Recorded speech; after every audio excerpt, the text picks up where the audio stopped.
Shalom. Nous ne devons pas fuir les épreuves. Non, nous devons les affronter au nom de l'Éternel.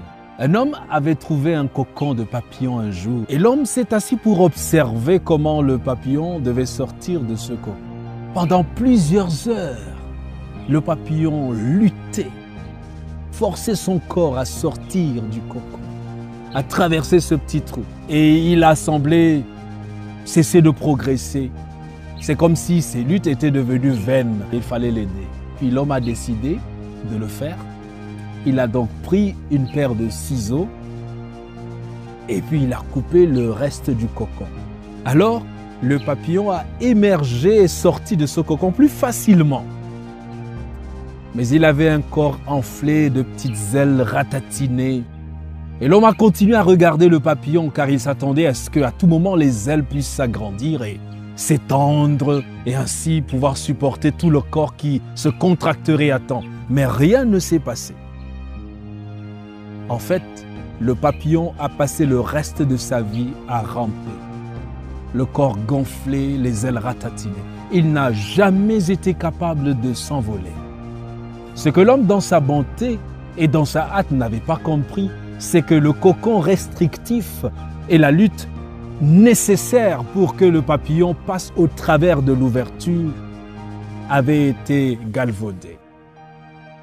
C'était donc important pour lui de le comprendre, de comprendre ce secret, qu'il était très vital pour ce papillon de passer par cette difficulté pour ainsi communiquer aux autres parties de ses ailes toutes les énergies nécessaires.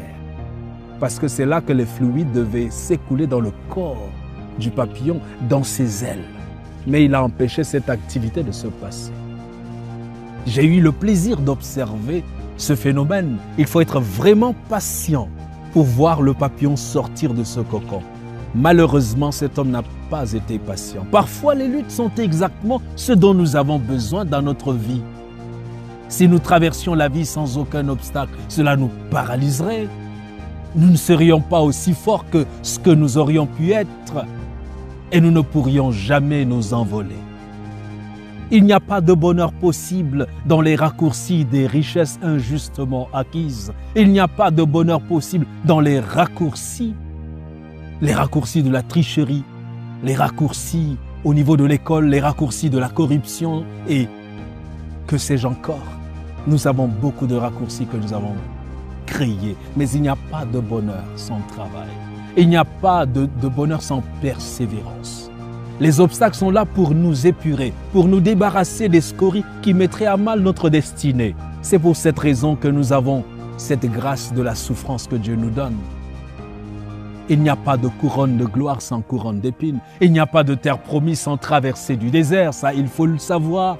S'il est vrai que le désert est hostile, son expérience reste tout aussi féconde en dépit des dangers que nous y rencontrons. Oui, il faut le retenir, il n'y a pas de récolte avec joie sans les larmes de la semence.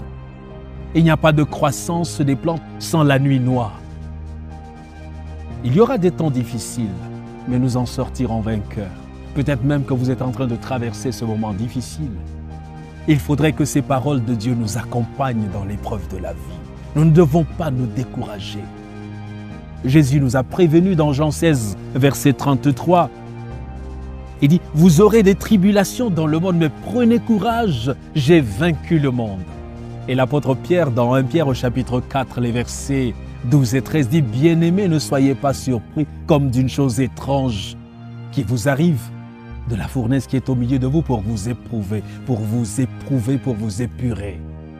Réjouissez-vous au contraire de la part que vous avez aux souffrances de Christ, afin que vous soyez aussi dans la joie et dans l'allégresse lorsque sa gloire apparaîtra. Évitons la facilité et prenons le nom de l'Éternel pour refuge quand nous avons des difficultés.